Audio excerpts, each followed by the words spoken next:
هاي حلوين، ازيكم عاملين ايه؟ يا رب تكونوا بخير وانتوا بتشوفوا الفيديو ده. مبدئيا انا الفت مقدمه فهقولها لكم دلوقتي وانتوا قولوا لي هي حلوه ولا لا. تمام، هنعيد بقى اكنه من الاول. ماشي، اهلا ومرحبا بكم في برنامجكم المفضل كوفي توك ويز سماسيمو. اكتبوا لي ايه رايكم في المقدمه الحلوه دي، يعني عجبتكم ولا لا؟ يعني انا كده كده هقولها، سواء قلتوا حلوه او وحشه خلاص هي عجباني، فانا كده كده اقولها، بس برضو لازم اخد رايكم يعني. المهم يا جماعه، اول حاجه هقول البنت اللي كسبت في اخر الفيديو عشان تكملوا الفيديو للاخر، لانه والله العظيم الفيديو ده هيفيدكم جدا جدا، وهيفيد البنات الصغيرين اللي لسه مش فاهمين قوي، او اللي لسه يعني كتاكيت كده 17 18 سنه. والله يا جماعه وهيفيد الكبير برضو. فقبل ما نبدا الفيديو ما تنسوش بالله عليكم تدعموني باللايك وتكتبوا لي كومنت كده حلو، لو انتم مش مشتركين تشتركوا وتبعتوا الفيديو ده للناس اللي انتوا بتحبوها، الناس اللي انتوا عايزينهم فعلا يحوشوا ويخففوا ايدهم من المصاريف. اعملوا لهم شير للفيديو ده عشان ان شاء الله يشوفوا عدد اكبر وانتوا تستفيدوا وتفيدوا الناس اللي انتوا بتحبوها. الفيديو ده هيبقى بجد مفيد، هتطلعوا منه فعلا يعني ممكن تفكيركم يتغير على حسب بقى انتوا من جواكم عايزين التغيير ده فعلا ولا لا. بس انا والله هكلمكم من تجربة شخصية حقيقية انا عملتها، ما بقولكوش كلام وخلاص، لا دي تجربة حقيقية، تجربة حقيقية واقول لكم مثلا ايه اللي بنقع فيه. بصوا بجد فيديو مفيد. المهم فعاوزاكم تروحوا تجيبوا حاجه بتحبوها، حاجه تشربوها، عشان انا فعلا هرغي. وعايزه اقول لكم كمان ان انا جايبه هنا ميك اب جديد هنجربه مع بعض. انا بجد ما عنديش صبر ان انا يعني هوريه لكم الاول. معلش، جبت الاربعه برودكت دول. ده اللي هو الكرل، استنى، الكرر كلر كوريكتور بتاع روز بيري، ده اللي هو الدوب بتاع هدى بيوتي. الدوب يعني التقليد او زي بتاع هدى بيوتي بس الارخص. وجبت ده بتاع روز بيري برضو، ده كونسيلر.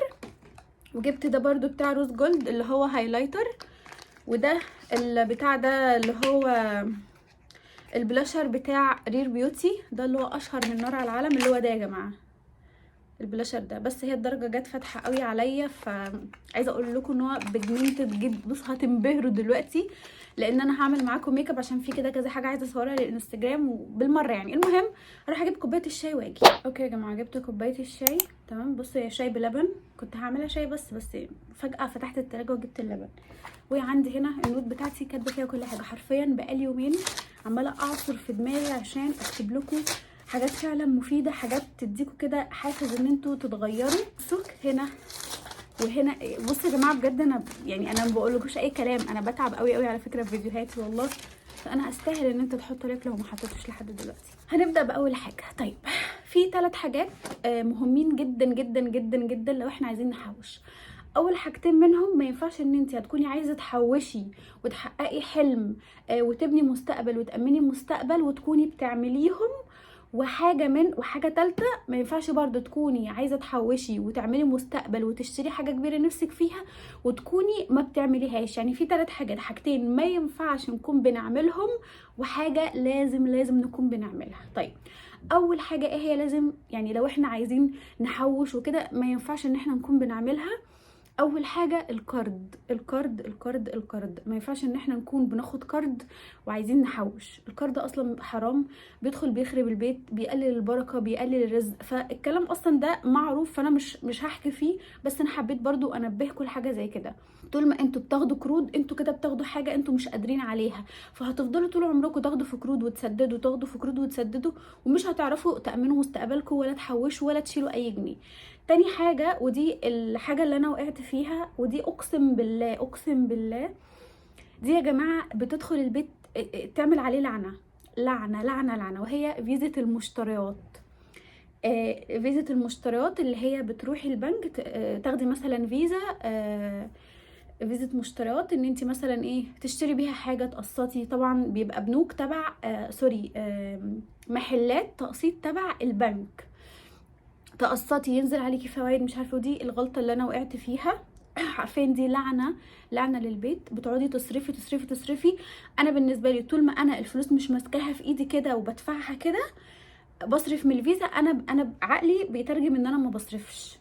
انا هصرف، انا هدفع بالفيزا وابقى اسدد بقى. ما انا معايا 57 يوم سماح ان انا ادفع من غير فوائد. لو عدى ال57 يوم وما دفعتش بينزلي فوائد، فاهمين قصدي؟ بس انا الحمد لله كنت دايما قبل ميعاد التسديد كنت ببقى دافعه، يعني ولا مره الحمد لله نزل عليا فوائد في الفيزا دي. فدي برضو اوعوا تكونوا عندكم. في بنات هتقولي طب الفيزا دي معانا مثلا بنجهز بيها نفسنا، اهلنا بيجيبوا لنا بيها جهاز، تمام مفيش مشكله، لكن ما يبقاش معاكم الفيزا دي ان انتوا تشتروا بيها حاجات ملهاش لازمه، حاجات انتوا عايزينها، ميك اب، اكل، شرب، خروج. انتوا اصلا يعني انتوا كده بتخرجوا او بتشتروا حاجات مش بمالكم، بالدين، ده كده ديون عليكم. فبرضه فيزا المشتريات برضه من الحاجات اللي برضه ما بتخليش بركه في البيت ولا رزق، ولا بتخليكي تعرفي تمسكي جنيه في ايديكي. ليه؟ لان انت بتصرفي منها لحد ما اخد المرتب، بتاخدي المرتب بتروحي حاطاه كله فيها، بترجعي معكيش فلوس فبتضطري تسحبي منها لحد ما تاخدي المرتب، ولما تاخدي المرتب بتسدديها وبتسدديها ويبقاش وهكذا بقى، دايره دايره دايره سنين بقى، تفضلي في الوضع ده مش عارفه تطلعي بره ان انت تسدديها عشان تقفليها. تمام؟ فحاولي ان انت تتصرفي، ما تاخديش منها. حاولي ان انت يعني تقسطي جزء. يعني مثلا لو انت عليكي 5000 جنيه وانت مرتبك 5000 جنيه، ما تاخديش مرتبك كله تروحي حاطاه فيها، ما هو طبيعي خلصتي مرتبك هترجعي تسحبي منها. طب هتعملي ايه؟ هتيجي خدتي مرتبك 5 وهي مثلا عليها 5، هتدفعي من ال5 دول 2000 جنيه وتخلي ال3 معاكي، والشهر الجاي هتعملي كده اكنها قسط، اكنك جايبه حاجه من حد قسط تسدديها واحده واحده لحد ما تخلصي منها وتقفليها. تمام؟ ده الحل، هي ملهاش حل تاني غير كده. ده الحل الوحيد اللي انتوا هتعرفوا تتخلصوا منه من فيزة المشتريات، ان انتوا هتعتبروها قسط شهري عليها 10000 جنيه، كل شهر هدفع من 10000 2000 جنيه ومش هسحب منها جنيه. لو هموت انا مش هسحب منها جنيه تاني. لازم تاخدوا قرار، لازم تاخدوا قرار. اعرفوا ان انتوا مش هتموتوا لو ما سحبتوش منها حاجه. تالت حاجة بقى لازم نكون بنعملها لو احنا فعلا عايزين نحوش، عايزين نحقق حلم، وهي ان احنا نطلع صدقة. انا كأسماء، انا مش عايزة اقول حاجة زي كده، بس انا كأسماء مثلا لما اليوتيوب بيبعت لي ربح، مثلا بعت لي 4000 مثلا 55 جنيه، 4067 جنيه، انا مثلا يعني اوقات كتير لو انا مثلا مش عندي التزامات قوي او مفيش حاجه قوي ممكن اطلع مبلغ محترم. لو انا مثلا لا محتاجه ال 4000 جنيه دول في حاجه، انا ممكن اطلع الكسور اللي فوق المبلغ الكامل، وعلى حسب بقى يعني دي حاجه ايه بيني وبين ربنا، مش لازم ان انا اتكلم في تفاصيل يعني. بس بقول لكم ان انا كل مره الحمد لله ربنا بيرزقني، انا بطلع من المرتب بتاعي صدقه على طول على طول. دي حاجه اساسيه عندي، دي ما فيهاش نقاش اصلا. فالصدقه برضو مهمه جدا جدا جدا، ان احنا نطلع صدقه. طلعي اللي تقدري عليه، اي حد غلبان في الشارع اديله جنيه، بصي اللي تقدري عليه. الصدقه دي انتي يعني انتي واللي معاكي، ملهاش فلوس معينه، ملهاش حاجه معينه. تمام؟ يبقى دول 3 حاجات اساسيه عشان نعرف نحوش. ما ينفعش تكون ال3 حاجات دول يعني لازم الحاجتين الاولانيين يكونوا مش موجودين، والحاجه الثالثه اللي هي الصدقه لازم طبعا تكون موجوده. انا عارفه ان الكلام اللي هقوله ممكن ما يعجبش ناس كتير، ممكن ناس كتير تقول لي لا وتفكيري غلط، بس انا بقول لكم دي تجربه شخصيه ودي طريقتي في التحويش، وده اللي انا برتاح عليه. فانا هقول لكم اللي انا بعمله، وهقول لكم اصلا احنا ليه لازم نحوش ونصرف فلوسنا ازاي، وازاي نحترم الفلوس عشان ترجع لنا فلوس اكتر او نستثمرها صح. في ناس هتقولي لا احنا داخلين على القد، احنا يا دوبك المرتب بيكفي بالعافيه، ده المرتب اصلا بيخلص في نص الشهر، ده مش عارفه ايه. اول حاجه مفيش تحويش بيجي بسرعه، مفيش ثروه بتتعمل بسرعه. انا كنت لسه دلوقتي قاعده بسمع فيديو اللي هي ريهام عياد او ريهام حاجه مش فاكره اسمها ايه، كانت بتتكلم على اغنى 10 عائلات في العالم، بداياتهم كلهم عارفين اللي هي اغلى شنط براند اللي هو هرمس ده تقريبا، ده اصلا صاحب البراند ده في خالص خالص كان بيعمل جلد الحصنه. في الاول كان اللي هو جدهم كان بيعمل جلد الحصنه، مع جيل ورا جيل ورا جيل بداوا ان هم يعملوا، لما بدات بقى تظهر العربيات بداوا ان هم يعملوا شنط سفر وشنط للايد. فمن هنا بقى جت البراند اللي هو بتاع هرمز اللي هو اغلى براند في العالم دلوقتي. كانوا يعني بدايتهم كانت جدهم كان بيعمل جلود للاحصنه، شوفوا هم دلوقتي وصلوا فين. فالموضوع مش هيجي في يوم وليله، مش هيجي في شهر. انت كل اللي عليك ان انت كل فتره تحددي هدف وتحطي له مده معينه. يعني مثلا انت عايزه تشتري عربيه، انت قاعده في شقه ايجار ونفسك تشتري شقه ملك، مش مشكله، حطي لنفسك 15 سنه مثلا ان انت تشتري شقه ملك، ان انت تشتري حته ارض، وواحده واحده هتبداي تبني فيها. كل ما يبقى معاكي مبلغ هتروحي تبني الارض، مش عارفه تاسسي ايه، تعملي ايه، واحده واحده. ايه اللي بيخلي البني ادم ان هو ينجح او يبقى غني او يحوش مبلغ او يشتري عربيه او يبقى معاه فلوس كتير؟ تفتكروا ايه هو؟ هي كلمه واحده بس اللي تخلي البني ادم يوصل للي هو عايزه: الاستمراريه. ان هو بيستمر في التحويش، حتى لو هيحوش في الشهر 500 جنيه بس، 200 جنيه بس، اي حاجه بنستمر فيها بتوصلنا لنتيجة في الآخر. فأنت لما كل شهر مثلا أنت بتقبضي 5000 جنيه، ال 5000 جنيه دول انت لو شلتي منهم كل شهر 200 جنيه والله العظيم مش هتموتي من الجوع. بس لما تيجي بعد فتره هتلاقي ان انت معاكي مبلغ، فهتقولي ايه ده، هم بس هنشيل 200 جنيه، ما هو على قد اللي انت بتاخديه. لو انت مثلا بتاخدي 20000 جنيه في الشهر، شيلي كل شهر 2000 جنيه، ما هو على حسب مرتبك. انا عارفه ان اي حد دلوقتي بيشتغل الدخل يا دوبك اللي جاي على قد اللي رايح، بس صدقيني لو هتشيلي 200 جنيه من دخلك انت مش هتموتي من الجوع، الدنيا مش هتخرب، بس هتيجي بعد فتره هتلاقي ان انت حوشتي مبلغ. طب ايه احسن استثمار تحطي فيه فلوسك وبعد كام سنه تلاقيه جابلك مبلغ كويس؟ او تستثمري في حاجه وبعد كام سنه تروحي تشتري عربيه او تروحي تشتري ارض او تروحي تدفعي مقدم في شقه. حاليا مفيش غير الذهب، اشتروه دلوقتي، بس مفيش حد مثلا يجي على اخر السنه يقول لي لا انا عايزه ابيع عشان اشتري مش عارفه ايه، مفيش الكلام ده. الذهب استثمار عايز وقت طويل، ان انتوا تقعدوا وتشتروا ذهب وتحوشوا وتعدي كام سنه، على الاقل 3 سنين عشان تكسبوا من الذهب، على الاقل ان انتوا تشتروه وتقعدوه مثلا 3 سنين. يعني انا مثلا وقت ما جبت الشبكه بتاعتي من 3 سنين او من 3 سنين ونص كنت جايبه الذهب ب 950 جنيه. شوفوا الذهب دلوقتي بكام، يعني انا لو بعت ذهبي دلوقتي شوفي ذهبي هيجيب لي كام. فاهمين قصدي؟ فده اللي انا بكلمكم فيه، ان انتوا هتجيبوا الذهب هتشيلوه سنتين 3 4 5، كل ما هيقعد كل ما قيمته هتعلى.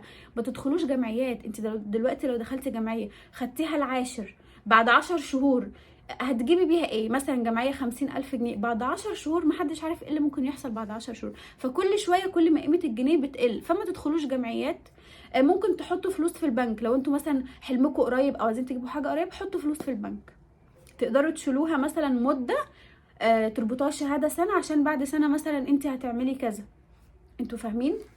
فاحسن استثمار ان انت تقدري تستثمري فيه، ودي الطريقه الوحيده اللي انا عارفاها، ان انتوا تشتروا ده. في بقى حاجات تانية ومواقع وحاجات الكترونيه وكده انا بصراحه ما فهمش فيها خالص، بس ان شاء الله باذن الله ناويه ان انا هتعلمها يعني قريب ان شاء الله. هتعلم ازاي استثمر فلوسي اونلاين، او مثلا اشتري حاجه اونلاين وبعد كده تتباع وتجيب لي ربح. يعني باذن الله هخش السكه دي وهعرفها، وان شاء الله هفهمها لكم. حتى لو هتبداوا ب 100 جنيه بس، لازم هنتعب، لازم هتحرمي نفسك. انت دلوقتي عندك هدف، ان انت مثلا السنتين، يعني مثلا من دلوقتي لسنتين انت مثلا هتشتري عربيه، فانت عندك هدف، انت حاطه لنفسك سنتين هتشتري عربيه. طيب هنصبر على الخروجات، هنصبر على بطننا، هنصبر على شكلنا، هنصبر على كل حاجه، هنمشي نفسنا باللي عندنا. يعني انا في المرحله اللي انا بحوش فيها انا باكل اللي يخليني عايشه، باكل اللي بس يخليني عايشه. ممكن انتوا مثلا تشوفوا في حاجات انا ببقى مضطر عليها عشان انا دلوقتي بقدم محتوى، ده شغلي، فانا مثلا مضطره ان انا اجيب في حاجات ممكن مثلا تجديدات المطبخ الحاجات دي كلها، وكل ده كان على قد ما هو محتوى اكتر ما كانت حاجه انا عايزاها. تفتكروا لو انا ما كنتش هنا في السوشيال ميديا كنت هجدد مطبخي اللي بقاله بس 2 متجوزه فيه؟ استحاله، استحاله. ده ولا كان 5 6 سنين عقبال ما كنت افكر ان انا اعمل في المطبخ حاجه. بس وجودي هنا بيحكم عليا ان انا لازم اجدد، لازم اجيب حاجات عشان ده شغلي والمتابعين ما تزهقش. فعشان بس ما حدش يقولي طب ما انت بتجيبي وانت بتعملي، لا انا بعمل كده عشان انا لازم اعمل كده، انا لازم اجدد، لازم اشتري، لازم اخرج عشان اصور لكم، لان ده شغل، فانا لازم اعمل كده. لكن لو انا ما كنتش هنا هنا موجوده معاكم، انا استحاله كنت هجدد مطبخي اللي متجوزه فيه بس بقالي 2 استحاله. كنت مثلا حاجات طقم توابل هاخده اديه لماما وانا بس مستخدماه بقاله 2 وهو اصلا جديد، يعني الحاجات دي بتقعد عمر. فانا شغلي بيحكم عليا ان انا اصرف واجيب حاجات واجدد حاجات عشان ده شغلي، تمام. لكن في بقى على الجانب التاني في حاجات كتير في حياتي انتوا ما تعرفوهاش. يعني انتوا اكيد انتوا شايفيني بس كده، لكن انتوا ما تعرفيش انا مثلا بحوش ولا لا، انا بفكر في ايه، انا عايزه اعمل ايه، انا ناويه على ايه الفتره الجايه. لازم يكون عندنا ايمان قوي بربنا، والنقطه دي انا اتكلمت فيها معاكم كتير. لازم تكونوا واثقين ومتاكدين ان انتوا لما تصبروا وتحوشوا وتكسروا نفسكم وتصبروا على نفسكم وتقضي نفسك باللبس اللي عندك، بالميك اب اللي عندك. مش لازم كل حاجه تطلع ترند نروح نجري وراها. الشنطه اللي هتموتي وتجيبها ب 3000 جنيه صدقيني مش هتزودك ولا هتنقصك، هي اصلا ملهاش لازمه. طالعه موضه سنه واتنين ولا كام شهر وبعد كده خلاص موضتها هتروح، هتترمي في الدولاب. عقلك هيفضل يقولك لا ده طلع حاجه اجدد، لا ده هاتي الاجدد، لا ده مش عارف. لازم تتحكمي في نفسك، لازم تهدي كده. اهدي، هو انا هعمل ايه بكل الشنط دي، هو انا هعمل ايه بكل اللبس ده. ما تخلوش الناس اللي على السوشيال ميديا البلوجر يضحكوا عليكم بالدريسنج، بالحاجات الكتير اللي عندهم دي كلها بتبقى حاجات جايه لهم هدايا، انما هم فلوسهم وشقاهم وتعبهم هتلاقوهم بيصرفوا على متعتهم، هتلاقوهم بيسافروا، هتلاقوهم بياخدوا كورسات، هتلاقوهم بيبنوا بيوت، بيشتروا شقق، بيشتروا عربيات، بيجيبوا حاجات لنفسهم. لكن ما بيشتروش هدوم، ما بيجيبوش شنط، لان الحاجات دي كلها بتكون جايه لهم هدايا. فانت ما تقارنيش نفسك بالناس دي، ما تقوليش لا انا لازم يبقى عندي كذا كذا وانت اصلا مرتبك 2000 جنيه في الشهر. ما تعمليش كده. على قد لحافك مد رجليك. حاجه انت مش قادره تجيبيها او هتضغطك قوي او هتاثر معاكي ملهاش لازمه. كفي نفسك باللي عندك، شوفي بديل ارخص. مش هتموتي لو ما جبتيش الحاجه دي، بس لما تعملي كده في نفسك وتيجي بعد كام سنه تلاقي نفسك حوشتي مبلغ، ده انت خلاص قربتي ان انت خلاص تكملي فلوس العربيه، ده انت قربتي تجمعي مقدم الشقه. هتلاقي نفسك كده مرتاحه، هتلاقي نفسك كده حاسه بامان ان انا معايا فلوس. الفلوس امان، انا اكتر حاجه بتحسسني بالامان ان انا يكون معايا فلوس. فلازم تتعبي ولازم تصبري ولازم تحرمي نفسك. في حد يقول لي ايه وايه ده انا احرم نفسي، ده بخل ومش بخل. لا، لازم تحرمي نفسك، لازم تحرمي نفسك عشان تعرفي قيمة الفلوس. لازم تحرمي نفسك عشان تأمني مستقبلك بالفلوس. عايزة تجهزي نفسك جهاز كويس، حوشي مبلغ، هاتي كل الرفاهيات اللي نفسك فيها. هاتي غسالة اطباق، هاتي الاير فراير، هاتي الساندوتش ميكر، هاتي مش عارفة ايه، حاجات كتيرة قوي دلوقتي. هاتي المكنسة اللي هي بتروح تكنس لك الشقة دي، هاتي المكنسه اللي هي مش عارفه الخفيفه دي، هاتي جهاز البخار. كل دي حاجات مثلا ممكن اهلنا ما يكونوش قادرين ان هم يجيبوا لنا الاجهزه الكتير الرهيبه اللي احنا بقينا نشوفها دلوقتي رفاهيات. حوشي واضغطي على نفسك واشتغلي عشان تجيبي الحاجات دي. عشان الحاجات دي في ناس كتير مثلا اهالي كتير لا اير فراير ايه اللي انا هجيبها، او ساندوتش ميكر ايه اللي انا هجيبه، او مش عارفه ايه. فانت بقى الحاجات دي انت عايزه تجيبيها، حوشي وهاتيها لنفسك، جهزي نفسك كويس. اقعدي كده مع نفسك وفكري ايه اللي انت محتاجاه. انت عايزه تحوشي ليه؟ وانت كده كده لازم تحوشي. يعني انت كده كده طالما بتشتغلي لازم تحوشي. طيب لو انت ست بيت وجوزك بس اللي بيشتغل وانت بتاخدي مصروف والدنيا ضيقه واستحاله وعندك عيال ومش واستحاله تعرفي تشيلي جنيه، استحاله اعرف اشيل جنيه، مع ان هو مش استحاله ولا حاجه. بس هقولك حاجه، ابدأي مشروع من البيت. اقعدي كده مع نفسك شوفي انت شاطره في ايه. طيب هتقولي مشاريع ايه اسماء اللي نعملها من البيت؟ هقولك مليون مشروع دلوقتي. اول مشروع لو انت شاطره في الاكل، افتحي لك صفحه اعملي اكل بيتي. اعملي اللي هو الكونكريت ده، افتحي لك براند، اعملي شموع، اعملي ليب جلوس ومخمريه وحاجات زي كده، اعملي شنط الخرز، اعملي حاجات كروشيه، اعملي تورت وكيكات وحلويات في البيت وبيعيها. انزلي باب الشعريه هاتيلك 5 6 شنط بيعيهم واكسبي فيهم، وبعد كده هاتي 5 6 تانيين وبيعيهم واكسبي فيهم، وبعد كده انزلي العتبه هاتي ميك اب ماشي، واعملي صفحه دخلي فيها قرايبك، ويعني هم كده كده مش هيشتروا منك بس ما تقولهمش ان انت صاحبته، قولهم بتاعت واحده صاحبتك. اعملي جروب، دخلي ناس، نزلي اعلانات. يعني انا بشوف جروبات مثلا زي اللي هو بتاع توبي اليدي والجروبات دي بينزلوا مثلا اعلان بفلوس رخيصه جدا ب 100 جنيه مش هتلاقي بنات تشتري منك. اتصرفي. انا مقتنعه ان احنا نقدر نعمل اي حاجه. انا كاسماء اقدر اعمل اي حاجه، انا قادره ان انا اعمل اي حاجه. ده لو انا عايزه، لو انا عايزه اعمل لو انا عايزه يبقى ليا دخل وانا قاعده في البيت، لو انا عايزه اعمل اي حاجه هعملها. لكن انا لا بقى مش قادره، انا ماليش طاقه، انا مش قادره ان انا هو خلاص هو ده نصيبي وهي دي عيشتي، وانا اهو جوزي بيصرف وهناكل ونشرب وهنموت في الاخر والحمد لله على كده، والبنتين هجوزهم والواد يأجر له شقه وخلاص على كده. في ناس كتير تفكيرها كده، ناس كتير جدا تفكيرها كده. الحمد لله رب ان انا مش من الناس دي. احنا لو عايزين اي حاجه نقدر نعملها. انتوا عارفين في مشكله حقيقيه، وبصراحه المشكله دي يمكن انا بنسبه 50% بقع فيها بس مش دايما، اوقات او نقول شهر وشهر مثلا. وهي ايه بقى المشكله دي؟ وبجد دي مشكله كبيره جدا، وهي اننا دايما بنكون عايشين في مستوى مش مستوانا. بس هقول لكم يعني ايه بنعيش عيشه مش من مستوانا. يعني مثلا واحده جوزها موظف مرتبه كذا، بس تشوفي شكلها اكن جوزها ده مليونير مليونير، الاكسسوارز واللبس الغالي والشنطه البراند والشوز اللي مش عارفه ايه والخروجات والفسح والسفر، وهو اصلا تلاقيه كل الشكل ده كده كله ده فيك، كل ده بالقسط، كل ده بالديون. بتسافر كل سنه مصيف شكل بالقسط، بتسافر كل سنه بالديون. تيجي مناسبه تلاقيها يعني يمكن هي عايزه تبقى احلى من العروسه عشان بس ايه؟ ترضي الناس انه بصوا دي لابسه ايه، دي عامله ايه. والله العظيم انت لو لابسه وحش هقول عليكي بصوا فقيره ومن ساعه ما اتجوزت هي بهدلت في نفسها، بصوا شكلها عامل ازاي. لو لبستي برضو احلى حاجه دي بتتمنظر، هي اصلا فاكره نفسها ايه، ده جوزها حته موظف، ده الناس مش كده كده مش هترحمك. انا رايحه واثقه في نفسي، عارفه ان انا شكلي حلو، عارفه ان انا لبسي حلو، لبس لايق مع المناسبه، مش مضطره ان انا اروح اجيب فستان ب 2000 3 عشان احضر بيه مناسبه وهاجي ارميه في الدولاب ومش هلبسه تاني. يعني مش كلنا كده، كلنا لما يجي علينا فرح نروح نفصل فستان، نشتري فستان وبيجي يترمي. وبالذات الفساتين دي ما بتتلبس في فرح تاني، انه خلاص ممكن الطقم تلبسيه مليون مره لكن الفستان يتلبس هي مره واحده بس. اكنك مثلا يعني مثلا انجلينا جولي، او ان انت ما ينفعش تلبسي فستان. وعلى فكره انا اولكم، يعني انا اولكم انا بعمل كده برضو، بس انا اصلا بطلت اشتري، بقيت اجر فساتين. يعني اروح كده اشوف فستان ب 500 جنيه اجره والبسه وخلاص. فاللي عايزه تحوش وتبني مستقبل تبطل تعيش مستوى فوق مستواها، نبطل نعمل كده، نمشي على قدنا.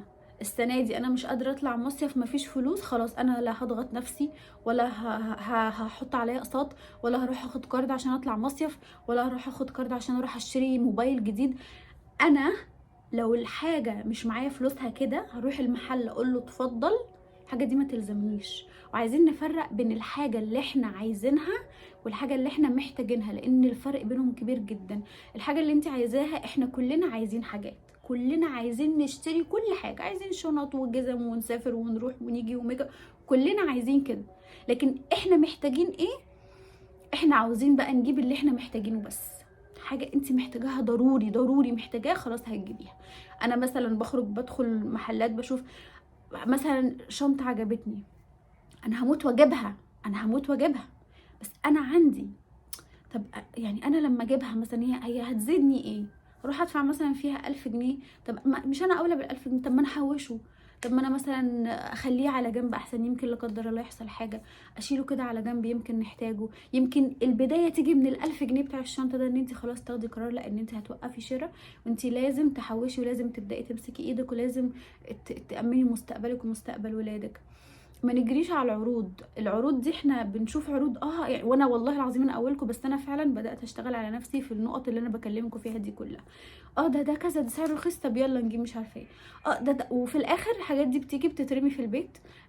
غالبا ما بتلبسيهاش لان انت اصلا جبتيها بس عشان عرض، انما هي ما كانتش عاجباكي ولا حاجه، هو السعر اللي عجبك فانت جبتيها، لكن هي كبلوزه هي ما عجبتكيش ولا حاجه، تترمي سنه سنتين في الدولاب، وبعد كده بتروح لصاحب نصيبها وتبقى انت صرفتي فيها فلوسك على الفاضي. بالله عليكم مش هو ده اللي بيحصل؟ ولا ما نجريش ورا العروض، ما ننزلش اصلا محلات واحنا اصلا مش عايزين حاجه. يعني انا دلوقتي خارجه في مول مثلا، انا مش محتاجه هدوم، انا اصلا ما اخشش المحل. يعني انا ما اخشش المحل، انا مثلا كاسماء بخش اصور لكم كونتنت، لكن انا انا بعرف اتحكم في نفسي، ان انا حاجه مش عايزاها خلاص انا مش هشتريها.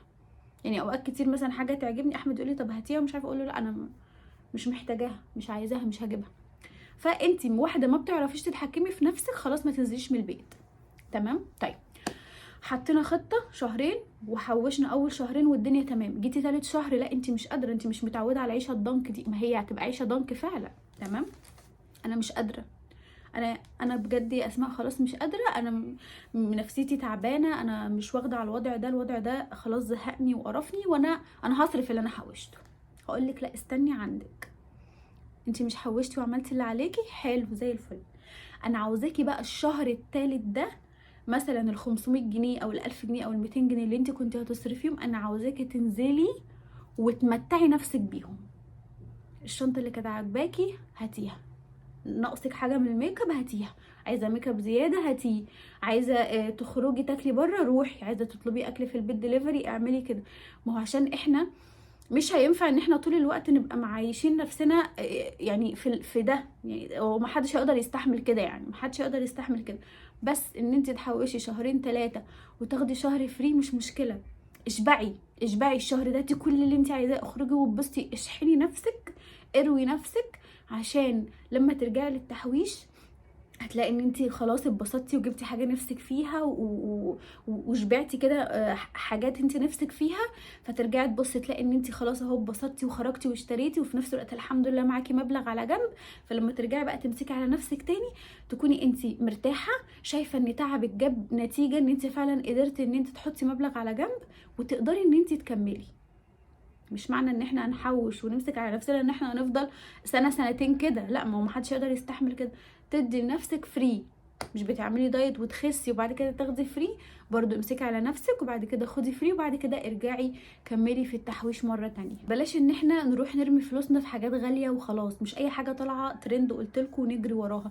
دايما دوروا على البديل الارخص، ودايما في بديل، دايما في بديل لكل حاجه، هتلاقوا في بديل. في بقى ستات تانية انا بجد بشوفهم كتير قوي في حياتي، وهي ستات بجد ما يبقاش عندها رحمه بجوازتهم او برجالتهم.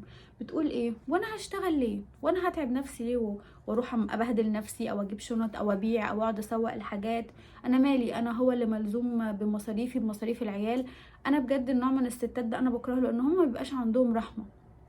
انت دلوقتي عندك عيون، شايفه الدنيا، الحال بقى صعب، يعني كتر الف خير الراجل اللي يفتح بيت لوحده دلوقتي. طالما ربنا مديكي صحه ان انت قادره تنزلي وتشتغلي وتعملي، انزلي اشتغلي. انت مثلا زي مش بتحبي انزل اشتغل، زي ما قلت لكم على المشاريع اللي تقدروا تعملوها من البيت، اتعلموا اي حاجه. لو انت مثلا بنوته متخرجه من الجامعه، ادي مثلا دروس تاسيس للاطفال، دروس تاسيس للاطفال الصغيرين. يعني انا شايفه برضو ان دي شغلانه حلوه قوي، لان هدير بنت خالتي شغاله كده. وما تستنيش لاخر الشهر ان انت تقولي لا لو بقى حاجه من المرتب انا هشيل، لا، هو كده كده مش هيبقى حاجه من المرتب. لازم عشان تحوشي اول ما الفلوس تجيلك. طب ايه بقى هي الحاجات اللي نصرف فيها فلوسنا صح؟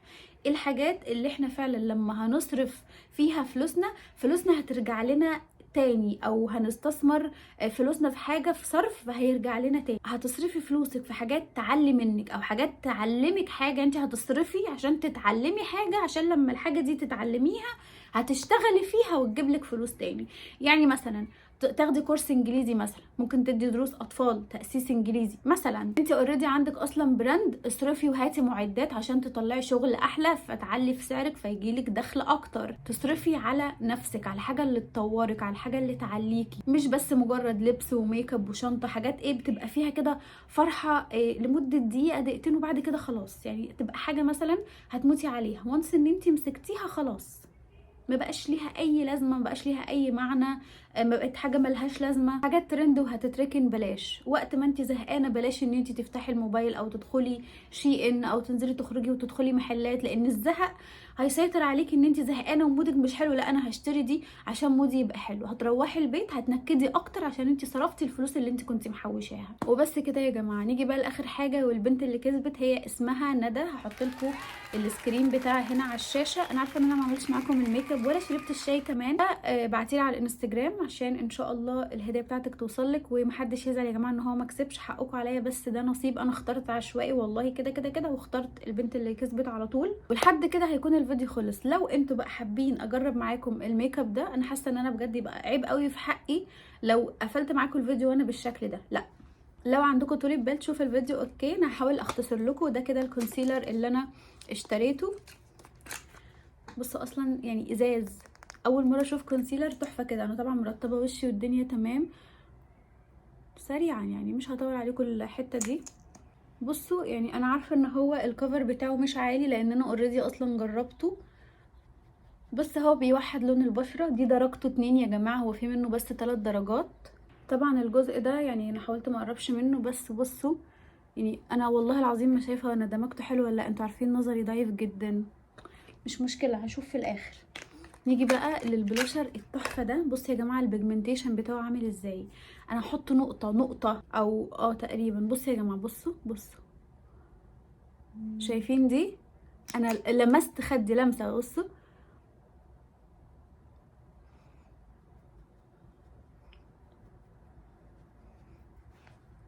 نقطه. في يعني ايه نقطه؟ فظيع فظيع. بصوا اهي. انا هجيب منه كل الدرجات، بجد عاجبني قوي. انا يا جماعه بحط اي عبط حرفيا والله، على ان انا مش شايفه، فهظبط كل ده في المرايه لما اخلص بس. تمام. بصوا البلاشر خطير وثابت موت، ثابت موت موت. هستخدم بقى الهايلايتر ده. بصوا الهايلايتر ده حلو، بس هو مش شمر، هو جليتر اكتر. يعني هوريكم ده كده شكله. بصوا هوريكم، يعني في حبيبات جليتر. انا بحب الهايلايتر اللي هو يكون شمر، لكن بصوا شايفين في حبيبات جليتر، فاهمين قصدي؟ بصوا بس لمعته خطيره. نحط هنا، لمعته حلوه قوي، بس هو لو كان شمر كان هيكون احلى. هو هنا مش باين قوي. شوفوا نسيت استخدم ايه يا جماعه، نسيت استخدم الكلر كوريكتور ده. بصوا شكله اهو، ده دوب لهدى بيوتي. بصي نفس كل حاجه اللي هو بتاع روزبيري ده. لا البلاشر عجبني قوي. كده خلاص خلصت. هقفل بقى معاكم الفيديو لحد هنا. ما تنسيش يا ندى تبعتيلي على الانستجرام، وما تنسوش تشتركوا في قناتي التانية وتعملوا لايك وتكتبوا لي رايكم في الفيديو ده. وبس كده يا حلوين، اكتبوا لي عايزين افكار ايه تاني للفيديوهات الجايه ان شاء الله، وان شاء الله اشوفكم الفيديو الجاي. باي باي.